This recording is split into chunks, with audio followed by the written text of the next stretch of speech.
What is going on with Mount Everest, and what exactly happened with that situation? Mount Everest, the trek to base camp, was never something that was personally on my bucket list. Nancy Pometta was diagnosed with acute intermittent porphyria, or AIP. Not only did it change my trajectory and how I live life, but my plans for my life. How do you deal with it up here? The mental health aspect of it, the emotional aspect. Yeah, I am in therapy. I ask myself, am I going to let porphyria define me, or am I going to define my porphyria? How was just the aspect of dealing with your attacks all those years and then getting Panhematin for the first time? So, welcome to Rarely Discussed, an American Porphyria Foundation podcast with your hosts, Andrew McManaman and Nicole Castellano. We have porphyria, a rare disease. Rare diseases differ greatly, but share many similarities in how they affect our lives. Being rare can feel lonely and isolating, but we're stronger together.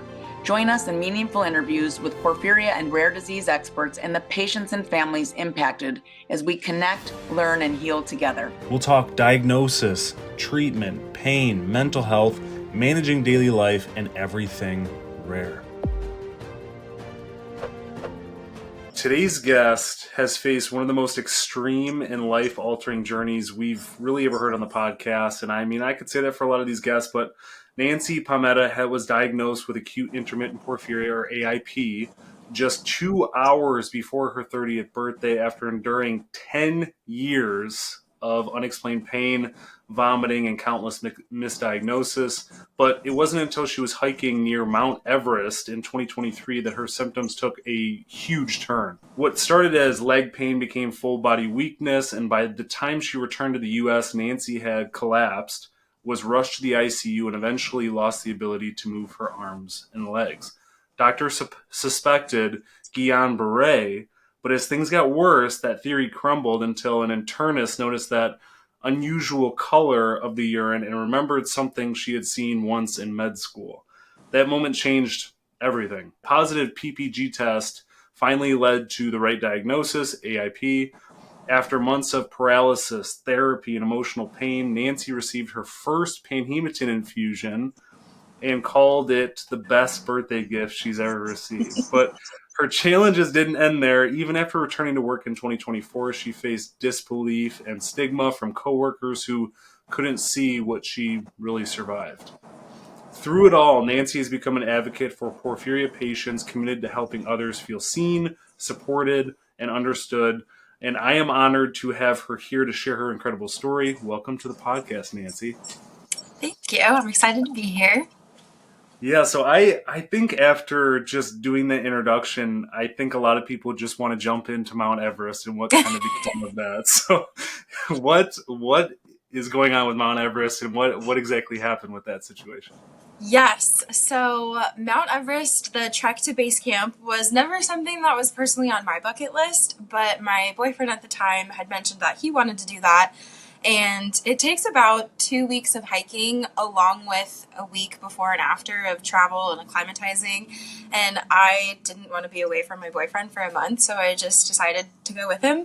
And I did have some leeway to train and whatnot, but we flew into Kathmandu and then spent about 3 to 4 days there sightseeing, acclimatizing, and then we flew from Kathmandu to Lukla, which is where the journey begins. And we met our Sherpa and our porter, and we trekked. It was a day of hiking, and then at night there's villages built into the mountains, which I had no idea what to expect. I did not do any research, or I shouldn't say any. I didn't do a ton of research beforehand because I kind of thought the less I knew I was getting myself into, the better it would be.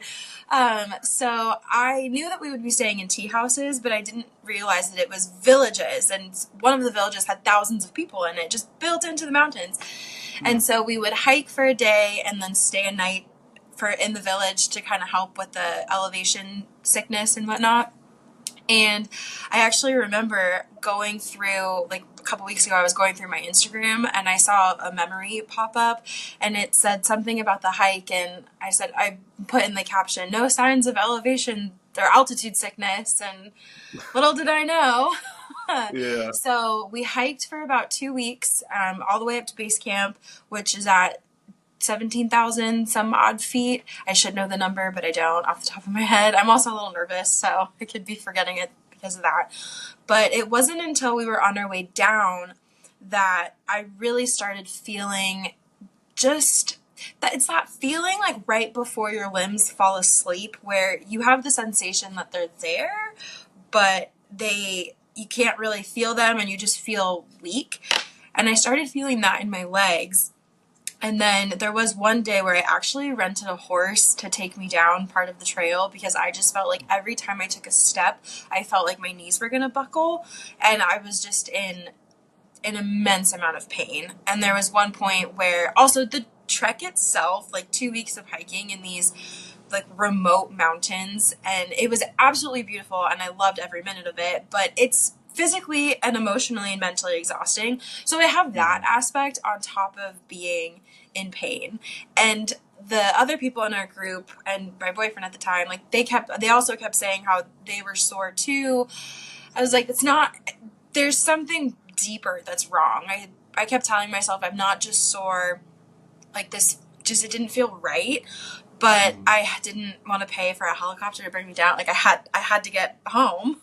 So we got back to Lukla, and then I remember I couldn't sleep, laying down, just anywhere I was laying, just the pressure on my body, just like I couldn't get comfortable. I was just like writhing in pain, taking Tylenol every 4 hours. It wasn't helping. I had no appetite. I was throwing up a lot. And then we got back to Kathmandu where we were supposed to have 4 days to do kind of our own journey after the hike. And I didn't leave the hotel room once. I just sat there like crying and just wishing to be home. I did message my doctor through the My Chart Kaiser app, and I had said I was traveling and I was experiencing these symptoms, and they replied and they said, oh, since you're out of the country, we can't treat you. So note for next time, just don't mention that you're out of the country. And then I debated going to a hospital in Nepal. And I didn't, and it's not because I was concerned about the language barrier. I wasn't concerned about the level of medical care. I was afraid they were going to tell me I had something contagious and that I wouldn't be allowed to leave. So instead, I just suffered in minimal silence and got on the plane. It was the plane ride from hell to get home. We had to fly from Nepal to Qatar. I think we had a 13-hour layover in Qatar and then Qatar to Seattle. And the whole time, that second flight, the long haul, I was in the middle seat of a 5-row. I had a mom and a baby on one side. I had the bulkhead in front of me, so I couldn't even put my feet up. And I just wanted to curl into a ball and wither away. Like, it was horrible. And then landed, my dad picked us up from the airport and dropped me off at home. And I remember actually getting out of the car and walking across the street to go into my apartment building, and I felt my knee kind of buckle, and I kind of had to catch myself and just kept going. And then I took a shower, took a nap, and then it was when I got up from my nap to go to the bathroom that I just collapsed on the ground. And I couldn't pull myself up. I didn't have the strength to and my phone was in the middle, on top of my bed in the middle. I'm on the floor.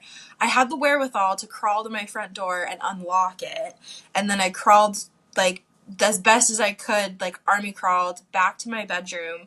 And then I had to use my shoulder to push my mattress a little bit off the bed frame. I was able to get a knee and a hip on the bed. It was this very and to me, it felt like it took me hours to do this. It probably took 10, 15 minutes.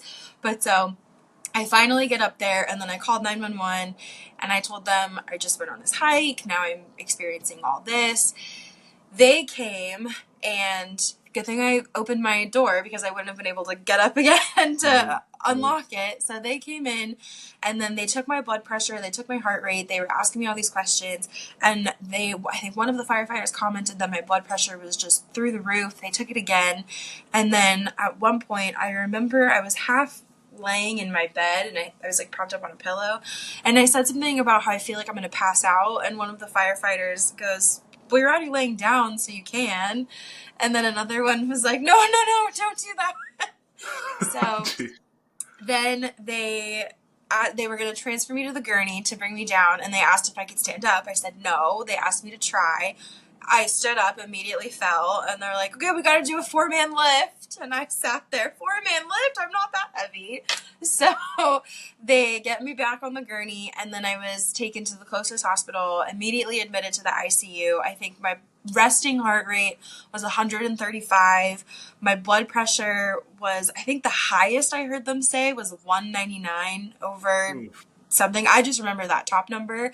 My sodium level had dropped close, I think, to 110, 112, and they had no idea what was going on. They just knew that I was either about to stroke out, cardiac arrest, something. Like, my body was not working the way it was supposed to.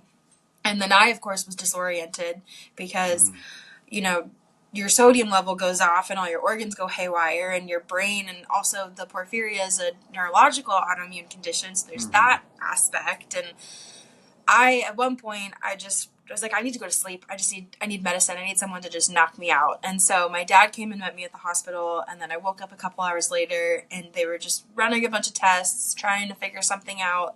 At first, they thought it was stemming from my kidneys. Then they did an MRI or a CT scan, something on my brain. It's all the tests kind of blur together because there's so many of them. I'm trying to like wrap up the Spark Notes, but I spent about 2 days in the ICU there while I was waiting for a bed to open up on the acute care floor, and then that room opened up and they moved me there. It's all within the same hospital system, just different locations. And then at that second hospital, that's where the neurologist there thought it would have been Guillain-Barré syndrome. And they had to do a spinal tap, lumbar puncture test for that. And one thing that I think is funny too is whenever there's a medical student or an intern or any sort of person who's learning, and they always ask, oh, do you mind if the student does it? Like, I'm always all for that. Like, everybody needs to learn. And the neurologist had, I think it was an intern with him or a resident or something, and they asked if I felt comfortable with that person doing the lumbar puncture, and I asked how many he'd done, and he said 0. I said no. So you're not going to stick a needle in my spine if you've never done it before. I'm sorry. Sure. So they did that, and then the spinal fluid came back clear, but they still decided to go ahead and treat it as Guillain-Barré. And that was a set of, I believe, 5 IV doses of IVIG. I cannot tell you what that stands for. I have forgotten all the intricacies of Guillain-Barré because I don't have it. And then from there, after the IVIG treatment, I was transferred to an inpatient neurological rehab unit, like physical therapy rehab. Yeah. And from there, my legs got a little bit better, but then my upper extremities and my chest, like, it started getting really hard to breathe, and I was choking a lot when I would try to eat or drink. I had use kind of my shoulders, but I couldn't just like lift my arms. So if I was laying in bed and I wanted to do something, I would just have to kind of fling from my shoulder, or I would use my teeth to like pick up my arm sleeves and put them on the table. I got very creative with how I moved around. A lot of Siri, a lot of talk to text. And then it was after about a week there. So now I'm on week 3 of being in the hospital, week 3 or 4. And they still wasn't improving. They've determined that it wasn't Guillain-Barré, but they still didn't really know what direction to look in. And then it was when I had a urine they did like a 24-hour urine collection, and then they noticed that it was really dark and really red. They thought that I had blood in my urine, so they tested it, but it came back as not blood. And then the internal medicine doctor started thinking, okay, well, why is her urine red if there's no blood in it? And then I believe that's when the doctor who diagnosed me, her name's Dr. Shariat, and then Dr. Middleton was my physical therapy rehab lead, and they're absolutely amazing. I love them both. And I remember Dr. Shariat woke me up at 10 p.m. on October 22nd, and she said, the first thing she said was, we have a diagnosis. And I felt like I was going to start crying. And I even might start crying now. I'm going to try not to. And she explained that whole thing. She said it was the acute intermittent porphyria. She explained the red urine and all that. And then she said she had remembered reading about it in a book. And so when she saw that, that's what led her to go do the test, and I think they said a normal porphyrin level is between 0 and 2, and mine was, I think over 150. It was off the charts. They, like, sound the alarm bells. We have an answer. And I remember just days before this, probably even not even 2 days, I was talking to Dr. Middleton, and I just broke down crying, telling her that my biggest fear was they were going to tell me it was all in my head and that this is psychosomatic, it's not real. And I've heard and read that that's a common fear for people with chronic illnesses that go undiagnosed. And she reassured me. She kept telling me, like, we know you're not faking it. Your test results are showing that there's something wrong, and we are going to find it. And I am just so happy that I had the medical team that I did, because I don't think without them that I would have gotten a diagnosis. And it was such a long journey, but to know that the last 10, if not 12, 15 years can all be explained, and that everything I went through led to an answer, I just feel very relieved. It's not a great answer, but it's an answer. Right. So, I mean, so to rewind a little bit after just the story and finding the diagnosis, what did life look like before Mount Everest in terms of not having the answer, your feelings, etc.? Yeah, so I was always very active. I still try to be as active as I can be.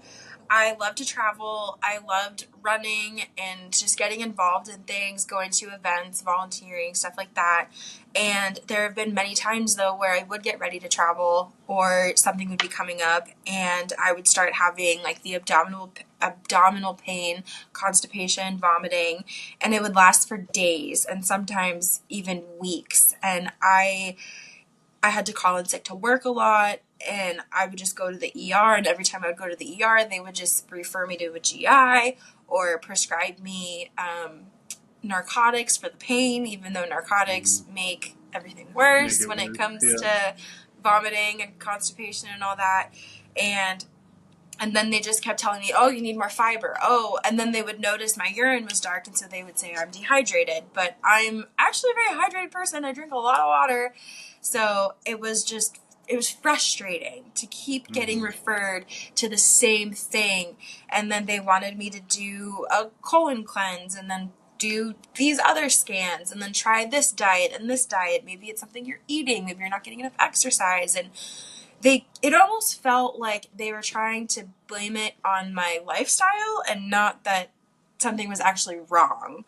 And because, doctors usually the first thing they say is diet and exercise can cure most things. Like, while that is maybe true for some, it's not true for others. And in this case, it definitely wasn't. But sorry, was there a second part to the question? No, go ahead. Okay. No, I was just going to say, I tried not to let it stop me, but it definitely, like, I remember one time I was traveling and I was just on the tail end. Well, sort of. Like, I was in the middle of an attack. Well, what we now know was an attack. And then it kind of resolved itself while I was on the trip. But while I was on the trip, we were visiting my boyfriend's family. I had to cancel reservations and miss out on things, and it just kind of felt like I was putting a damper on everybody else's mood and trip. And then I got home, and it's like one of those things where, like, should I have stayed home? Should I have gone? Like, either way, I don't think there was a good answer, but it's just little things like that over time, they just happen over and over and over again. And I started to think, well, when I plan these big trips, what if something happens? And something did happen. But I kept thinking about, if this is going to be my life for the next 40 years, how am I going to cope with this? Because it was not pleasant. And in terms of coping, and just, I know I had talked about you getting your first Panhematin infusion. How was that experience? Because obviously I have talked in the podcast about people finally getting their diagnosis and just kind of feeling that contentness to it. But then at the same time, the journey is kind of starting in its own way again because of the advocacy and the doctors not knowing, and just obviously that whole headache and stress. But how was just the aspect of dealing with your attacks all those years and then getting Panhematin for the first time? So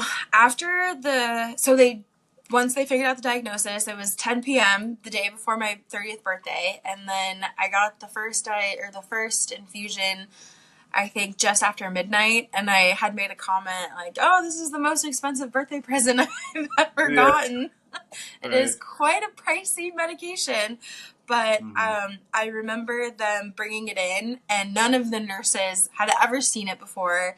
They were reading all the instructions on it. It couldn't be exposed to light. It had to be this. It had to be that. And so there was probably 4 different nurses in my room, all trying to figure it out.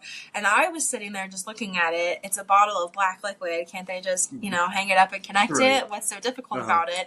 And then I started realizing how high maintenance it is. It has the 1-hour shelf life. It can't be exposed to light. It needs to go through a certain IV filter because it's too thick, and it has to go at a certain rate and all that stuff. So I got the first one going, and then I want to say after 2 doses, so 2 days later, the back pain and the pain started to go away, and that was the first time that I sat there and I was like, oh, wait a second. I was like, my back doesn't hurt.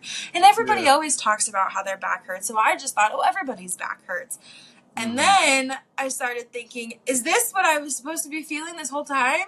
This is what it feels like to not be in constant pain. So, and then it was another flood of relief that, oh, this is what's supposed to be normal. And now I get to feel what everybody else feels.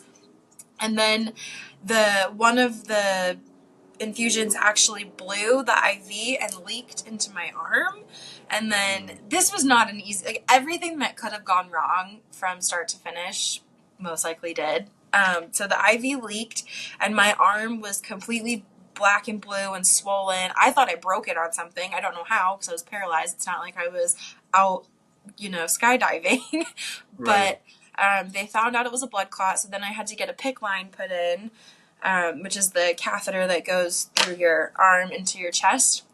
And so now if I have to go back so once I was out of release, so they gave me, sorry, I'm jumping all over the place, but the standard dose for the Heman is 4 days, 1 dose a day. They gave me 7 because it was such an extreme attack, and they really wanted to just quash any little porphyrin that was living in my body. So after those 7 doses, I was moved. They had to move me floors because I guess they said 1 dose of the Panhematin was more expensive than 1 day on the rehab floor. So the rehab floor moved me to the neurological floor, and then I was moved back. And once I was moved back and the nerve pain was gone and the symptoms had died down, but at that point, my muscles had all atrophied. I'd been paralyzed for over a month, and there was just such a brain, mind-body disconnect.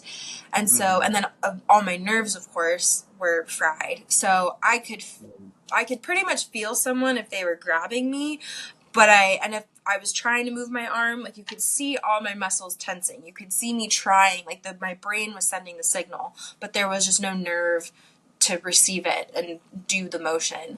So there was another couple weeks where I was just kind of, I don't want to say hopeless, but just really questioning what my life was going to look like for the next, I don't know, I just turned 30, so for at least hopefully 50 years. And it was pretty bleak. It was grim. I wasn't the most positive person at times. And during all of this, my boyfriend, who I had been dating for, I think, almost 6 years, broke up with me.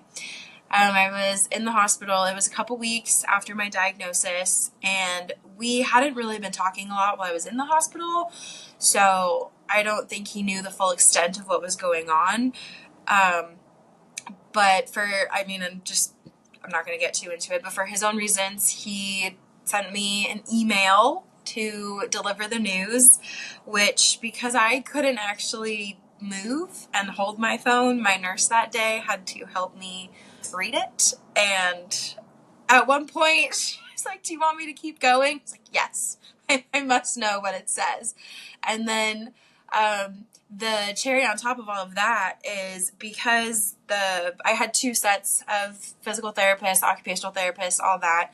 They think they did like Wednesday to Saturday, and then Sunday, Tuesday, they kind of rotated. And so it shifted. So I had my B team, and my physical therapist was bringing me back. Oh no, it was my occupational therapist was bringing me back. And he goes, "Oh, so how are we doing today?" And I said, "Oh, guess I'm doing okay." I was like, "Well, my boyfriend broke up with me." And he goes, "Oh yes, I read that in your chart." And I almost died. I was like, "What do you mean it's in my chart?" And he goes, "Well, when it happened, your nurse figured that might be something that could trigger you or hinder your progress. So we figured it was best for your medical team to know. But I'm pretty sure you can't alter medical records. So it's just permanently in my chart for the rest of my life. Whenever I go meet a new doctor or a new specialist, they're going to read through and see that." I'm able to laugh about it now. Obviously, I don't think I laughed about it too much in the moment. But one thing I feel that kind of helped me with that aspect was the next day I woke up and I just processed it so fast. And I just said to myself, I have bigger things that I'm dealing with. This is one less thing I have to worry about. And I think because the weeks leading up to it, we weren't really talking. I didn't really know what was going on with myself, with him. And so it was just another layer of stress on top of everything else and just the uncertainty. But I had a decision on that. And so then I could just focus all my energy on myself. And once I kind of realized, okay, this is where I'm at. The only person that can make me better is me. I have a bunch of people helping me and a bunch of medical professionals and the tools. They're giving me the tools, but I have to build the house kind of a thing. Right. And the chaplains came to talk to me quite a bit. And one of them had said, as cliche as it sounds, the power of positive thinking. And he said, instead of thinking about all the things you can't do, why don't you every day just wake up and make a list of all the things you can do? And he said, you may not be able to walk, you may not be able to write or color or draw, but you can talk, you can communicate, you can express your needs, you can get up at some, you can sit up, you can read, right. You can watch TV. He's like, these are very little things, but you can do them. And so the next day I followed his advice. I made my gratitude list, and I was a little skeptical, but by the end of the week, once I just started thinking in that mindset of I will get past this, I will get through this, I started seeing a lot more improvements. And I think it was just that turning point of nobody is going to do this for me. Stop feeling sorry for myself. We got the diagnosis. We have the answer. Now we need to get to the finish line. And I think I was released another couple weeks after that. I spent about 2 months in the hospital, I think. And then I did 4 months of in-home physical therapy, occupational therapy, in-home healthcare, all that. But in those 4 months, I had 2 or 3 more additional admissions to the hospital for each 5 days at a time due to subsequent flare-ups. So it was 2 consecutive months followed by 3 intermittent weeks in the hospital. So there's so much to unpack there, but I know. with everything, I mean, you circle back to your ex, you circle back to your attacks and how debilitating they are and things like that. How do you deal with it up here? I mean, you had said that you had people coming in there and telling you to focus on the good things and do all that. And I know there's probably people watching or listening that are like, oh, that's easier said than done and all this. But how do you deal with it? The mental health aspect of it, the emotional aspect. Yeah, I am in therapy. I do see a therapist.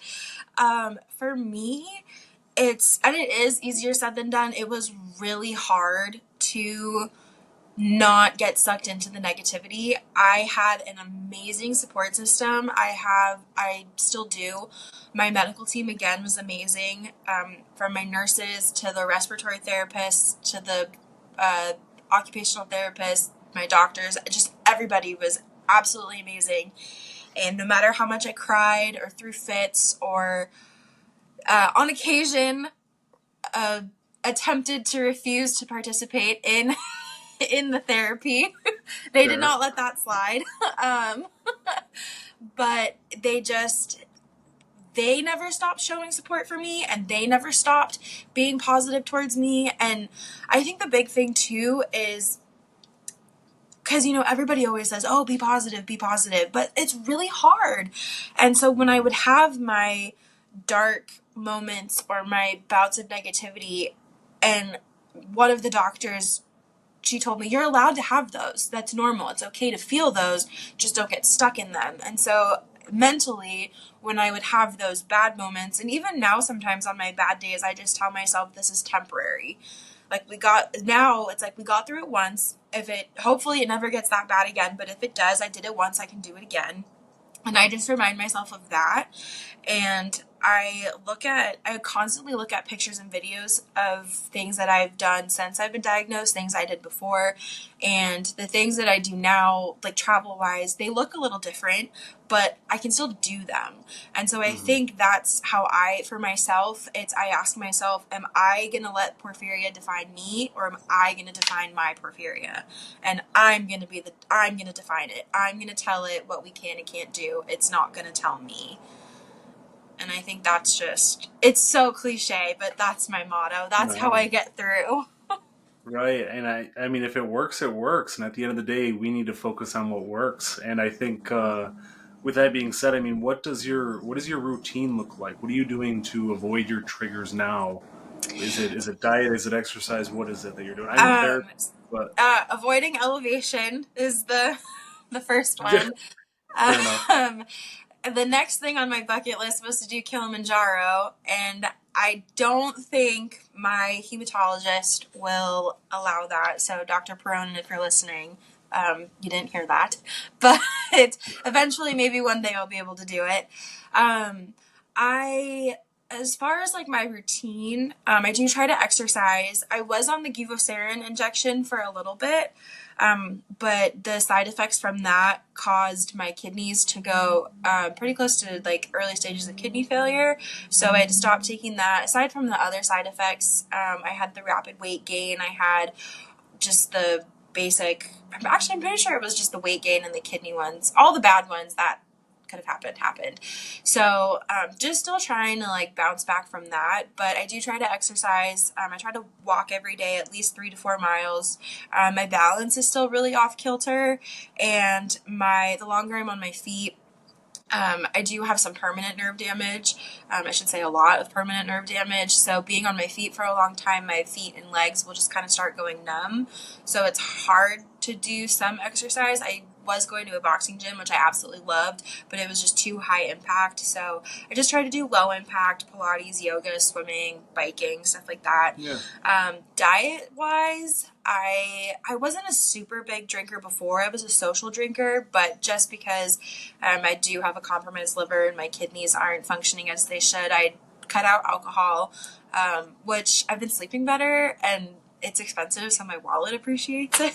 Right. I'm a cheap date now. But I do feel, though, socially, like the mocktail game is taking off. And I'm in Seattle, so we have tons of craft bars that do mocktails, and they make them just as fancy as the real ones, so I get to still feel like I'm included. Well, off topic there.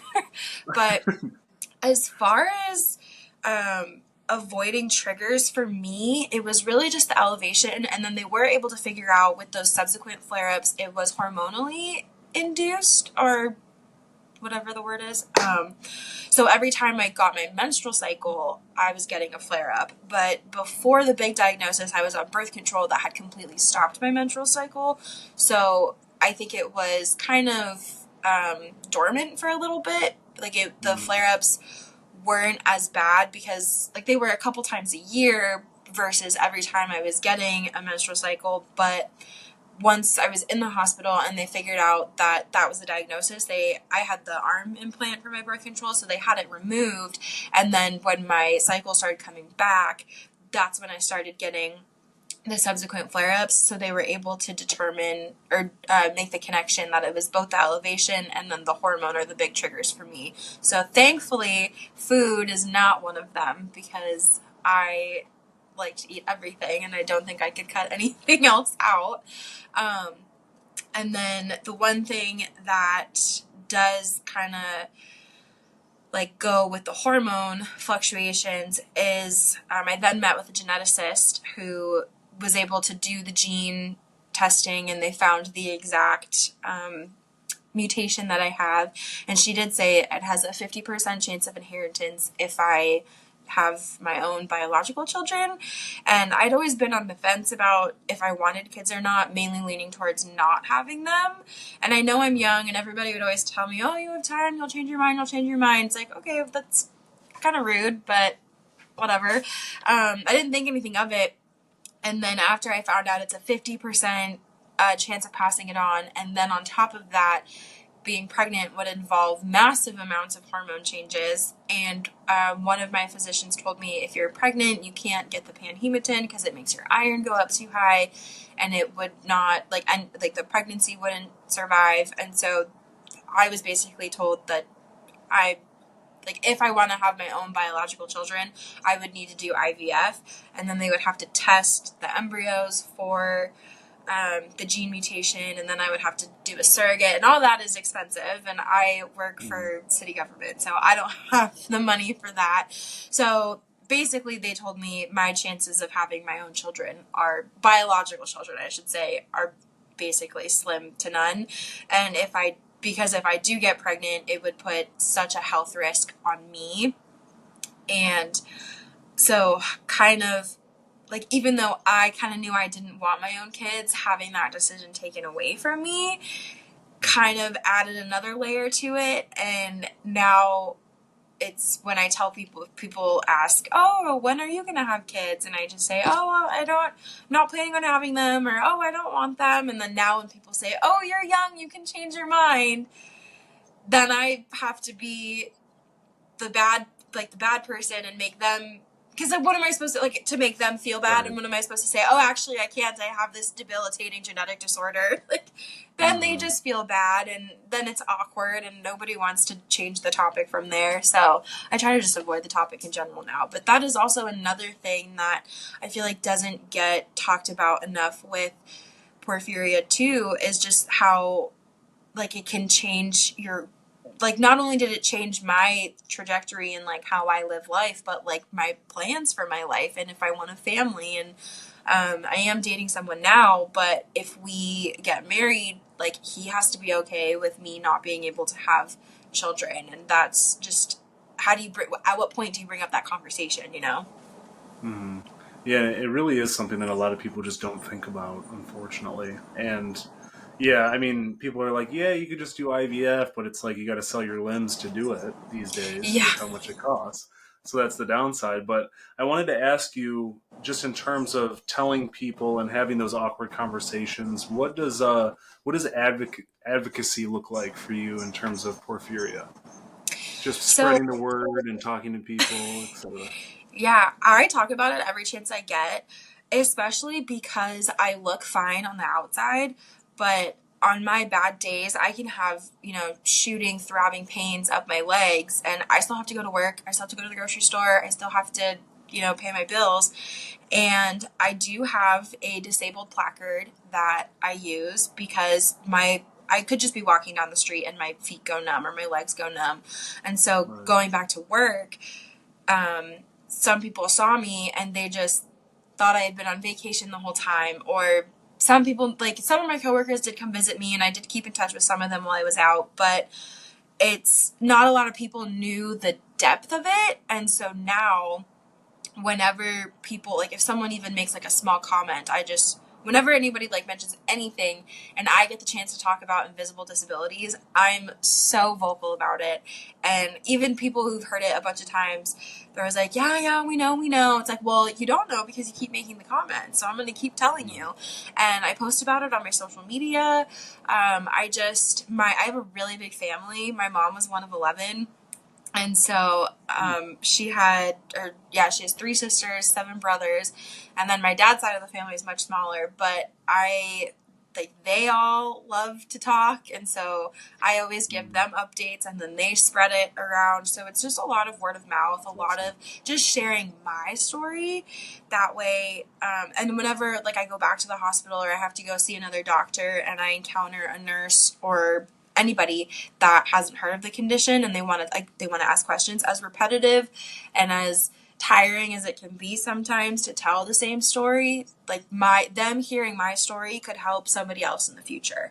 And who knows, maybe next time the next girl with porphyria who goes into the hospital might have the same nurse as me, and the nurse could say, I remember I had this girl who went to Mount Everest and this happened to her. And I feel like the Mount Everest part also helps connect my story because it's two really uncommon things put together. Yeah. So I feel like it'll help. Like I'll stay in a lot of the minds of the healthcare workers that I encountered, and I feel like that will also help everybody in the future. So if you can't tell, I love to talk, so I just talk about it as much as I can.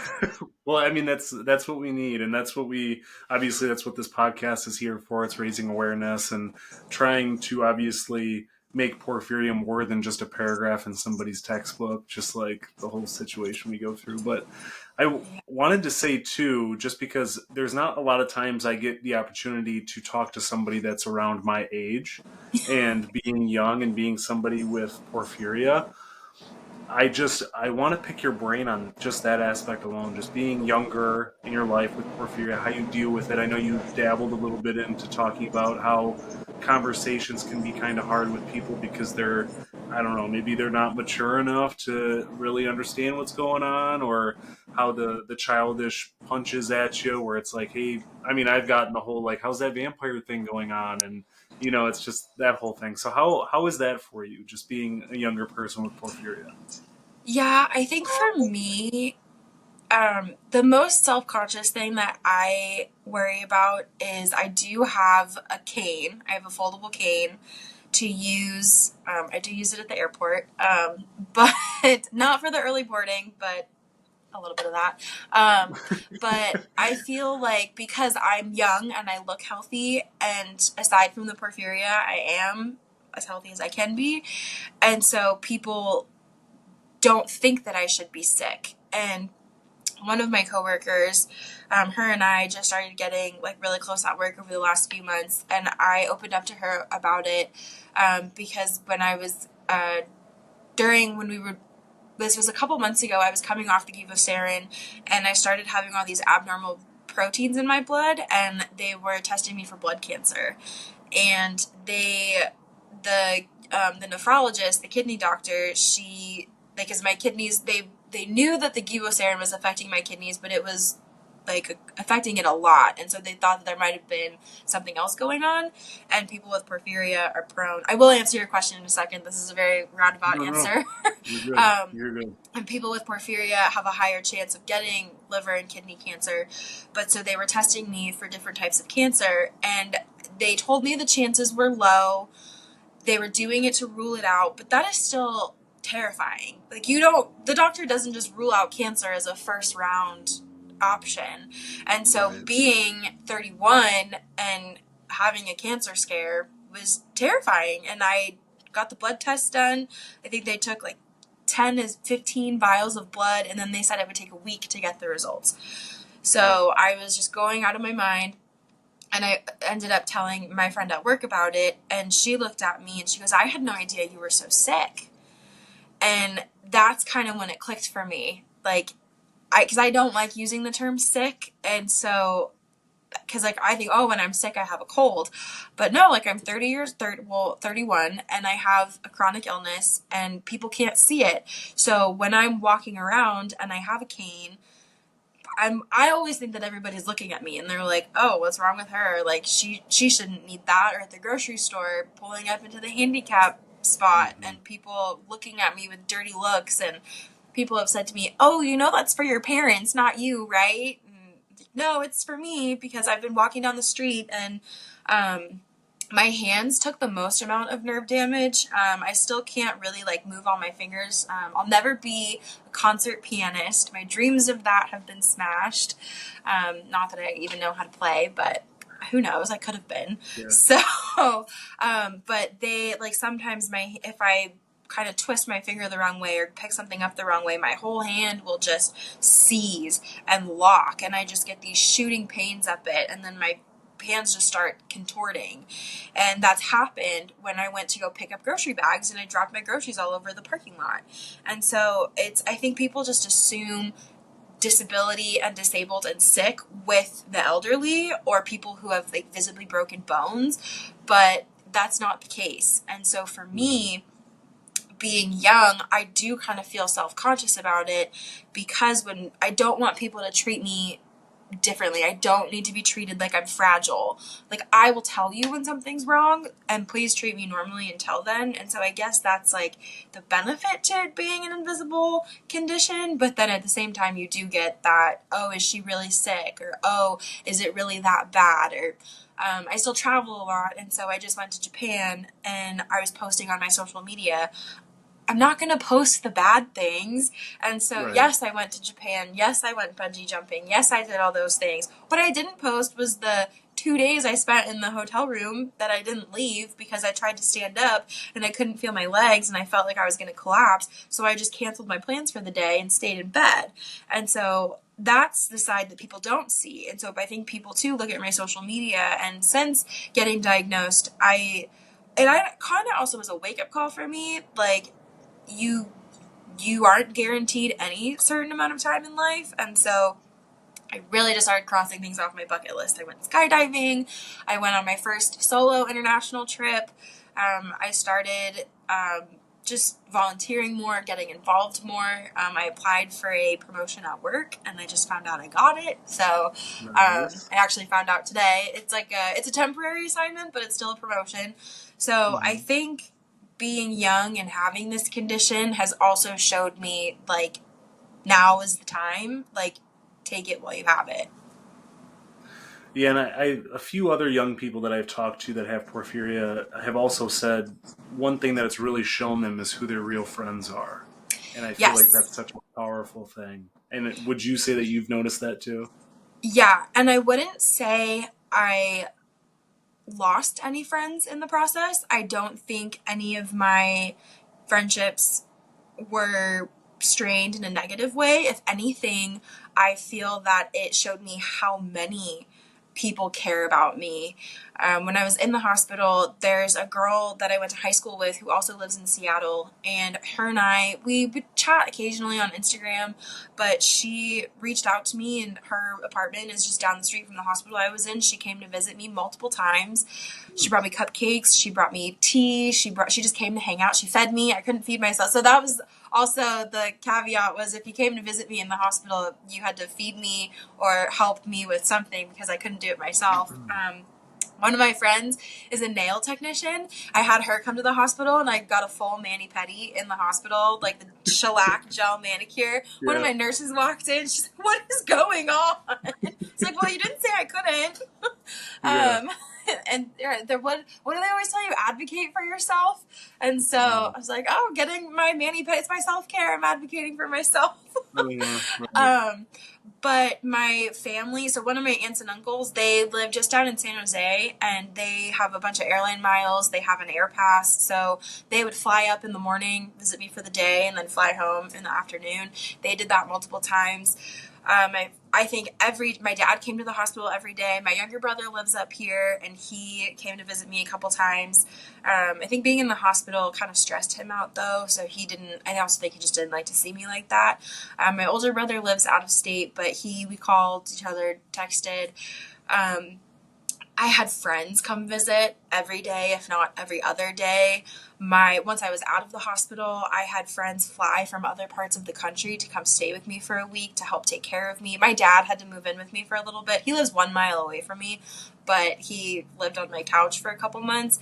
And so I had my aunts came out, two of my mom's sisters, one of my mom's sister-in-laws, and then a bunch of my friends flew in, and they would all stay with me to give my dad a break.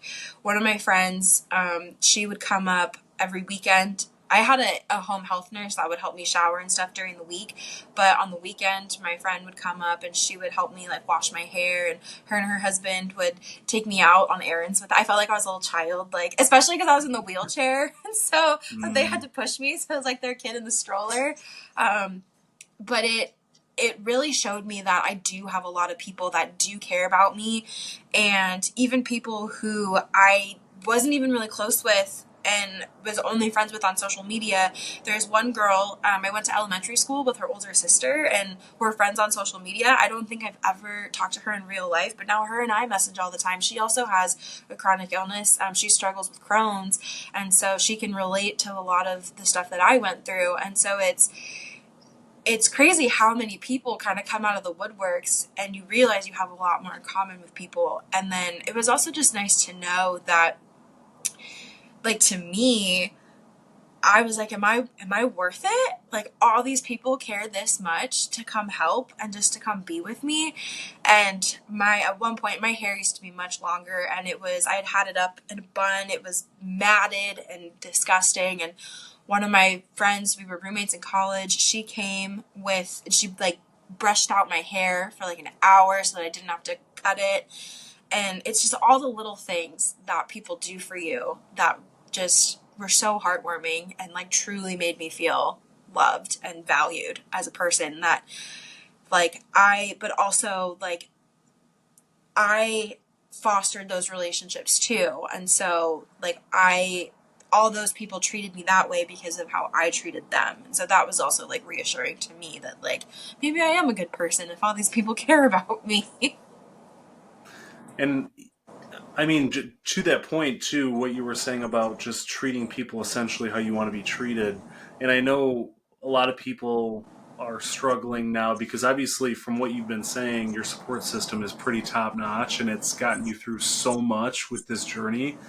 What would you say to somebody who's out there, maybe watching this right now, who, I mean, has obviously the American Porphyria Foundation and the groups and has that community of like minded people, but what would you say to somebody that's trying to maybe get a friend now? I mean, it sounds like you've kind of gotten some new friends trickling in. You met some new people. They came, they helped you out. What would you suggest to somebody that's just, I just want a friend? How do I do it? I just recently made a bunch of new friends by joining a bowling league. It was one of the most fun things I've ever done. I made two good girlfriends. I met two good girlfriends there. And then actually the guy that I'm dating, we met in the bowling league. So very wholesome meeting story. But just signing up for things. I signed up for a pottery class, a 6-week pottery class, and met people that way.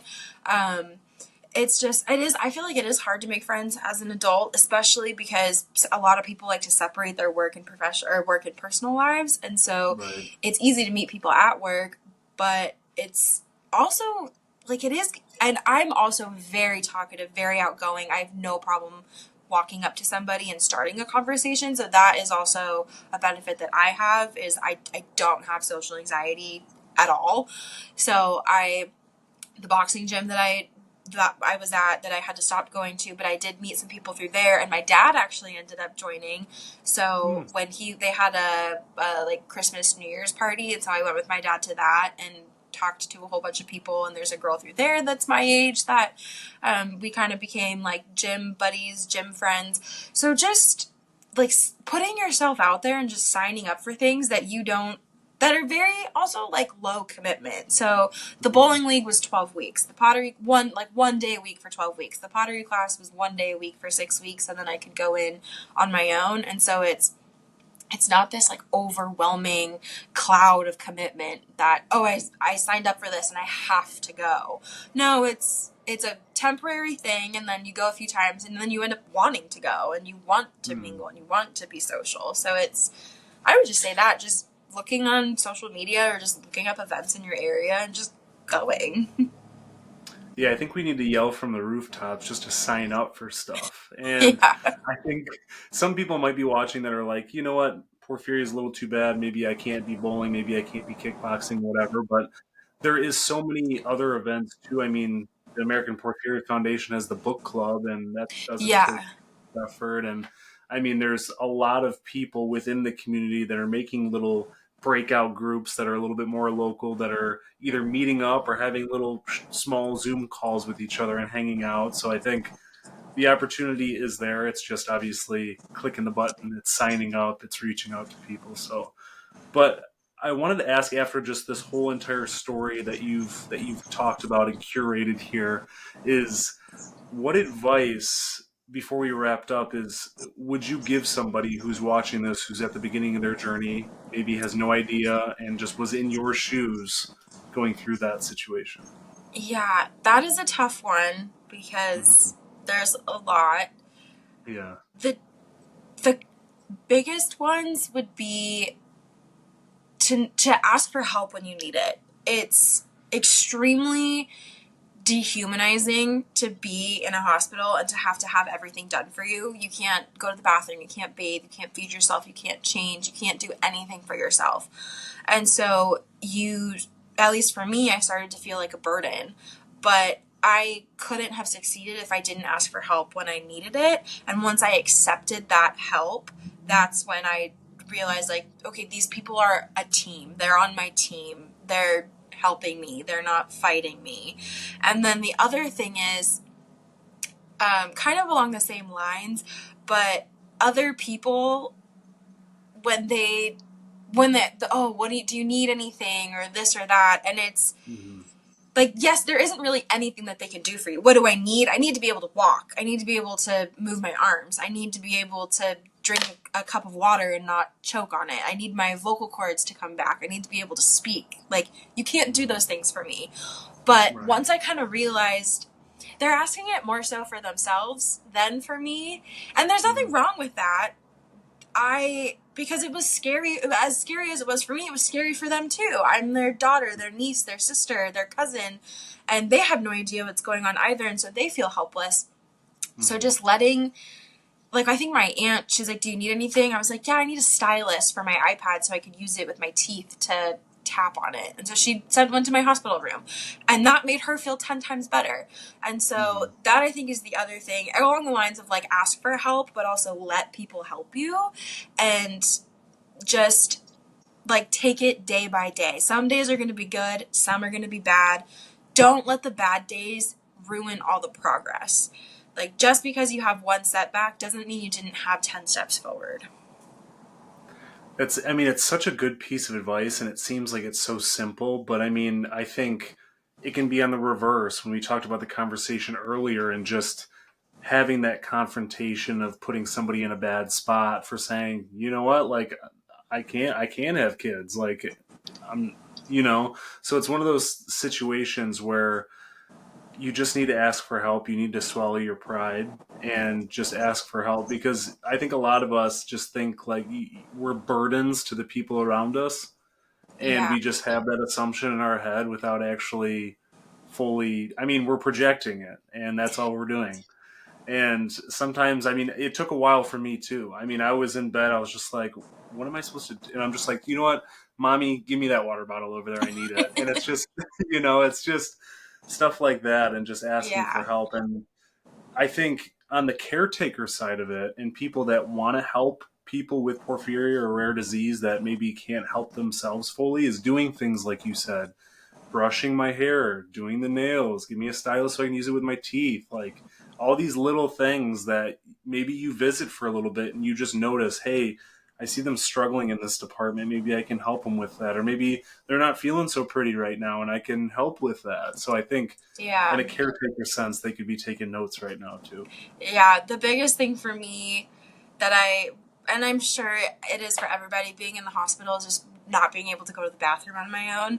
And my best friend from high school is a travel nurse. And so I remember texting her about it, and I was like, I feel bad because I'm a grown up, and like they're having to help me. And she goes, it's literally our job. It's what we get paid for. We see it all day. She goes, and I guarantee anything that you think is bad, they've seen 10 times worse. And she used a little bit more graphic language than that, but that kind of also put it in perspective for me, that like these people, like, they also wouldn't be doing that job if they couldn't handle it.